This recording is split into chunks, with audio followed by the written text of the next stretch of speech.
गांव में एक औरत का कोई बच्चा नहीं था। वह औरत गांव के मुखिया की पत्नी थी।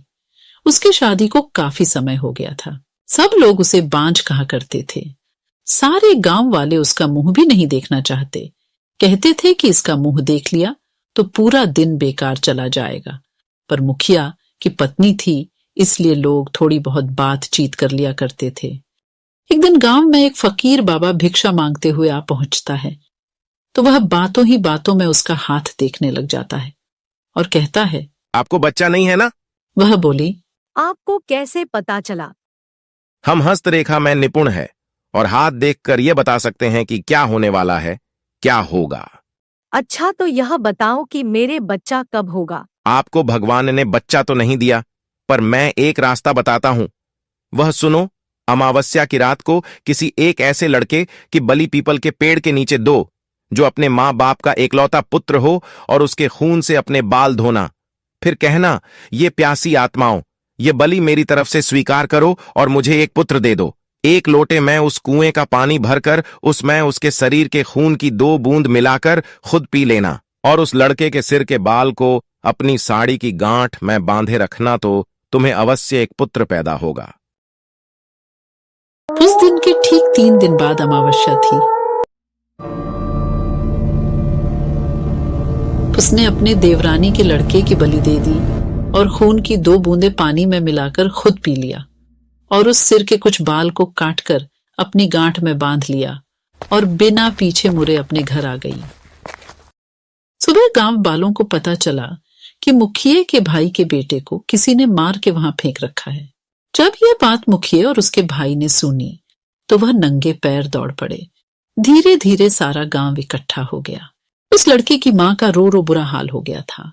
तब किसी व्यक्ति ने हिम्मत जुटाकर उसके सिर को धड़ से जोड़ा और उसे नदी में बहाने की सलाह दी। वैसा ही किया। लोगों ने उस लाश को पानी में बहा दिया। सब लोग यही कह रहे थे, किसने किया? ये सब कैसे हुआ? सब लोगों के लिए यह घटना चिंता का विषय बन गई थी। जब मुखिया घर पहुंचा तो क्या देखता है कि उसकी पत्नी तो पकवान बना रही थी। वह बड़ी खुश नजर आ रही थी। मुखिया ने क्रोध में कहा, क्या तुम्हें इस बात का बिल्कुल भी दुख नहीं है कि हमारे भाई का बेटा मर गया है? वह पहले ऐसी नजरों से देखी जैसे कि उसे मार ही डालेगी। फिर कहने लगी, लड़का उसका मरा है, मेरा नहीं, मैं क्यों शोक मनाऊं?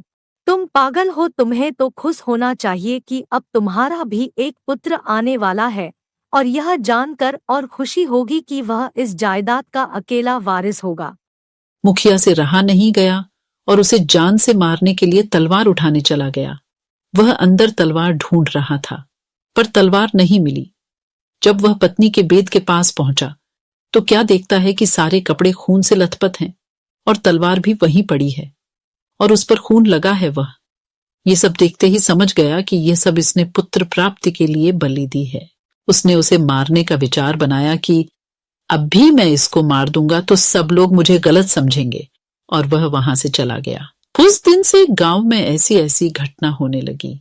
किसी की भैंस मर गई, किसी ने उसे मार डाला और उसके शरीर के अंग इधर उधर फैले पड़े जैसे कि किसी ने उसे नोच नोच कर खाया हो।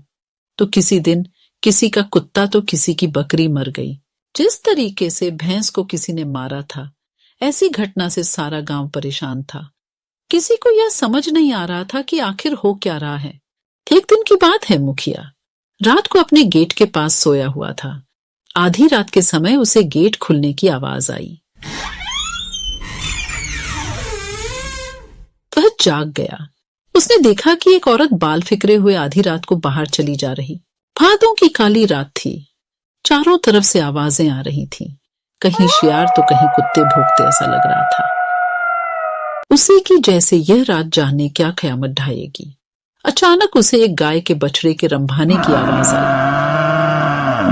वह समझ गया हो न हो यही सारे गांव की बर्बादी का कारण है। मुखिया के दिमाग में एक आइडिया आया कि क्यों ना मैं चलकर देखूं कि यह कहां जाती है। वह उठकर चल दिया। उसने आगे चल के क्या देखा कि पड़ोसी के गाय का बछड़ा का कटा हुआ मुंड पड़ा है और उसके धड़ को वह औरत खींचकर पीपल की ओर ले जा रही है। और ले जाकर उसने वही शब्द दोहराया, यह लो प्यासी आत्माओं, मैं तुम्हारे लिए भोजन लाई हूँ। मुखिया यह सब नीम के पेड़ से छुपकर देख रहा था। एकदम वह क्या देखता है कि 4 काली छाया वहां प्रकट हुई। उसने अपनी जिंदगी में ऐसा दृश्य कभी नहीं देखा था। वह देखता है कि वो चारों भूत और उसकी पत्नी उस लाश को खाने लगी। क्या सब देखकर मुखिया के पर के नीचे की जमीन खिसक गई कि उसकी पत्नी एक डायन है। एक भूत ने कहा, बस 3 दिन बाद फिर अमावस्या है और हमारी शक्ति उस दिन बढ़ जाएगी। तब हम तुम्हें पूरी शक्ति सौंप देंगे और तुम अपनी मर्जी से कुछ भी कर सकती हो। तुम गांव वालों को अपनी उंगली पर नचा सकती हो। उसने यह सब सुनकर सारे गांव को चोरी चोरी जगा करके कहा, मैं तुम्हें बताता हूँ कि तुम्हारी बर्बादी एक डायन की वजह से हुई है। अपनी अपनी लाठी उठाओ और चलो मेरे साथ। आज उस डायन का अंत हम सब मिलकर करेंगे।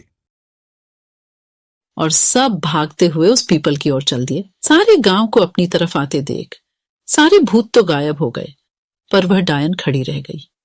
मुखिया की पत्नी को इस हालत में देखकर सारे गांव वालों के तो होश उड़ गए और वह रुक गए। मुखिया ने कहा, खड़े क्यों रह गए? यह तुम्हारी मालकिन नहीं, डायन है, डायन। और यह बोलते हुए सब उसे लाठियों से मारने लगे। वह अपनी जान बचाकर भागी और भागते हुए उस कुएं में जा गिरी और वह चिल्लाने लगी, बचाओ बचाओ। सारे गांव ने कहा, इसे सजा अपने आप मिलेगी, लटकी रहने दो इसे। वह चीखती रही, चिल्लाती रही, मुझे ऊपर निकालो, मुझे पानी पिलाओ। पर किसी ने उसकी सहायता नहीं की। पर वो बार बार यही बोलती रही कि मैं तुम सब गांव वालों को बर्बाद कर दूंगी। एक एक को मैंने पानी के लिए नहीं तरसाया तो मेरा नाम भी काली डायन नहीं। यही नाम दिया है तुमने मुझे, मैं तुम्हें छोड़ूंगी नहीं। 2 दिन तक उसकी लाश यूं ही लटकती रही। तीसरे दिन अमावस्या थी। उस दिन की रात के बाद उस लाश का पता नहीं चला कि कहाँ गई उसकी लाश। कुछ दिनों बाद गांव के कुएं का अचानक पानी सूख गया तो वो लोग परेशान हो गए। कुछ दिनों बाद क्या देखते हैं कि जिस कुएं में वह मारी थी वह पानी से भर गया है। सुबह जब कुछ लोगों ने कहा चलकर पानी खींचते हैं। यह एक अंधेरी और तूफानी रात थी। बारिश जोरों से हो रही थी और हवाएं तेज चल रही थीं। एक छोटा सा गांव था। गांव के लोग अपने घरों में सुरक्षित थे, लेकिन कुछ लोग बाहर थे। उनमें से एक छोटा लड़का था जिसका नाम एंडी था। एंडी अपने घर के पीछे के बगीचे में खेल रहा था। वह एक पेड़ के नीचे खड़ा था और बारिश देख रहा था। अचानक उसने एक आवाज सुनी। आवाज पेड़ से आई थी। एंडी ने ऊपर देखा और देखा कि एक आदमी पेड़ पर बैठा है। आदमी का चेहरा काला था और उसके बाल लंबे और सफेद थे। उसके हाथ लंबे और पतले थे और उसके नाखून लंबे और कांटेदार थे। आदमी का चेहरा क्रोध से भरा था। उसने एंडी को देखा और कहा, मुझे तुम्हारा खून चाहिए। एंडी बहुत डर गया। उसने भागने की कोशिश की, लेकिन आदमी बहुत तेज था। उसने एंडी को पकड़ लिया और उसके गले पर दांत गड़ा दिए। एंडी चीखता रहा, लेकिन कोई सुनने वाला नहीं था। आदमी ने एंडी का खून पिया और फिर वह गायब हो गया। एंडी को बचाया नहीं जा सका। उसका शरीर पेड़ के नीचे पड़ा मिला। उसके गले पर दांत के निशान थे। गांव के लोगों को बहुत दुख हुआ। उन्होंने एंडी का अंतिम संस्कार दिया और उसके लिए प्रार्थना की। लेकिन एंडी की मौत अभी भी रहस्य थी। कोई नहीं जानता था कि आदमी कौन था और वह कहां से आया था। एंडी की मौत के बाद गांव के लोग बहुत डर गए। वे रात में या फिर तूफान में बाहर जाने से डरते थे। वे सोचते थे कि वह डरावना आदमी फिर से आ सकता है और उन्हें भी मार सकता है। लेकिन कोई भी कुछ नहीं कर सका, क्योंकि वह डरावना आदमी बहुत शक्तिशाली था। आए दिन गांव में कोई न कोई व्यक्ति गायब हो रहा था, या फिर उसकी मृत शरीर खेतों या फिर पेड्डे के पास मिलती थी। एक दिन एक बूढ़ी महिला गांव में आई। उसने गांव के लोगों को बताया कि मैं एक जादूगर हूँ। मैं उस डरावने आदमी को ढूंढ सकती हूँ और उसे मार सकती हूँ। गांव के लोग बहुत खुश हुए। उन्होंने बुजुर्ग महिला से मदद करने के लिए कहा। बुजुर्ग महिला ने उस पेड़ के पास जाकर संस्कृत में मंत्र पढ़ा। मंत्र के प्रभाव से पेड़ सूख गया और गिर गया। पेड़ के नीचे आदमी का भी शव पड़ा था। यह वही था जो पिछले कई महीनों से गांव के लोगों का खून चूस रहा है और उन्हें मार रहा है। बुजुर्ग महिला ने आदमी के शरीर को जादुई मंत्र से जला दिया। उसने गांव वालों को बताया कि यह आदमी एक पिशाच था। पिशाच एक प्रकार का भूत होता है जो इंसानों का खून पीता है। अब आप सब गांव के लोग सुरक्षित हैं। गांव के लोग बहुत खुश हुए। उन्होंने बुजुर्ग महिला को धन्यवाद दिया। बुजुर्ग महिला अब उसी गांव में रहने लगी और आसपास के दूसरे गांव में भी जाकर वहां के भूत पिशाचों को मारा करती थी। बुजुर्ग महिला ने जब से उस डरावने आदमी को मार दिया, उस समय से गांव में सभी लोग सुरक्षित थे। लेकिन पता नहीं कहां से एक चुड़ैल उस गांव में आ गई थी। वह चुड़ैल उस बूढ़ी जादूगरनी को खोजते हुए यहाँ आई थी, क्योंकि कई वर्षों पहले जब वह बूढ़ी जादूगरनी जवान हुआ करती थी, तब उसने इस चुड़ैल को एक पेड्डे में ही कैद कर दिया था, जिसके वजह से यह चुड़ैल कई वर्षों तक एक सुनसान जंगल के एक पेड्डा में बंधी रही थी। इसलिए उस चुड़ैल ने उस जादूगरनी महिला को मारने की प्रतिज्ञा ले रखी थी। इसलिए वह चुड़ैल जादूगरनी को खोजते हुए इस गांव में आई थी।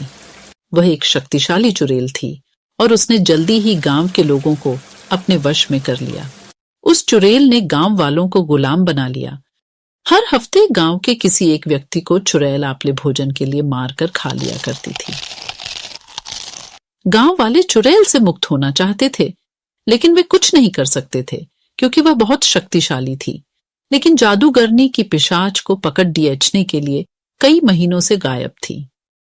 गांव के लोग बहुत दुखी और पीड़ित थे कि एक दिन वह बूढ़ी जादूगरनी गांव में लौटी। वह जिस पिशाच को पी के आने गई थी वह बहुत ताकतवर था और महिला अब बूढ़ी हो चुकी थी। इसलिए 3 महीनों से बूढ़ी महिला दिन रात उस पिशाच से लड़ती रही, जब जाकर उस जादूगरनी ने पिशाच को मारा। इस लड़ाई से जादूगरनी बहुत थकी हुई थी, तो इसलिए जब वह गांव आई तो चुड़ैल ने उस पर आक्रमण कर दिया और बूढ़ी जादूगरनी कुछ नहीं कर पाई और उसकी हार हो गई और चुड़ैल ने उसे मार दिया। कुछ समय बीतने के बाद गांव में एक पंडित आए, क्योंकि उन पंडित को पता था कि इस गांव के लोग भगवान पर विश्वास नहीं करते हैं, इसलिए इन्हें समय समय पर कोई बुरी शक्ति अपने नियंत्रण में ले लेती है और परेशान करती है। इसलिए गांव वालों की मदद के लिए पंडित जी बहुत दूर बनारस से यहाँ आए थे। पंडित जी ने जैसे ही गांव में कदम रखा, चुड़ैल को डर लगने लगा। उसकी शक्तियां कमजोर होने लगीं। पंडित जी गांव के चौपाल में पहुंचकर सभी गांव वालों को एकत्रित किया और उन्हें बताया कि मैं पूरे गांव को हमेशा के लिए भूत प्रेत और चुड़ैलों से मुक्त कर देंगे। गांव वालों ने इसका उपाय पूछा तो पंडित जी ने बताया कि यहां से 1 किलोमीटर की दूरी में एक हनुमान जी का मंदिर बनाओ और वहां सुबह शाम आरती और धूप दीप करो। इसके अलावा जब भी तुम्हें लगे कि चुड़ैल तुम्हारे आसपास हैं, तो हनुमान चालीसा पर हो, वह तुम्हें छू भी नहीं पाएगी। चुड़ैल पंडित को मारना चाहती थी, लेकिन वह कुछ भी नहीं कर पा रही थी। तभी पंडित जी ने बहुत तेजी से शंख को बजाया और शंख की आवाज सुनते ही उस चुड़ैल की शक्तियां कुछ समय के लिए गायब हो गईं। वह जल्दी से वहां से उड़कर दूर जंगल में चली गई। गांव के लोगों ने वैसा ही किया जैसा कि पंडित जी ने कहा था। गांव के लोग अब पूजा पाठ करने लगे थे, जिसकी वजह से वह चुड़ैल कभी भी गांव में नहीं आ पाई। वह जंगल में ही रहकर अपने शिकार को खोजा करती थी। लेकिन जब भी गांव वाले जंगल जाया करते थे तो वह हनुमान चालीसा का पाठ करते हुए जंगल जाते थे। इसलिए चुड़ैल को जब हनुमान चालीसा के बोल सुनाई देते तो वह वहां से उड़कर दूर चली जाती थी। इस तरह देखते ही देखते पूरे भारत में गली गली में मंदिर बन गए और हर कोई हनुमान चालीसा का पाठ करता हुआ आपको मिल ही जाएगा।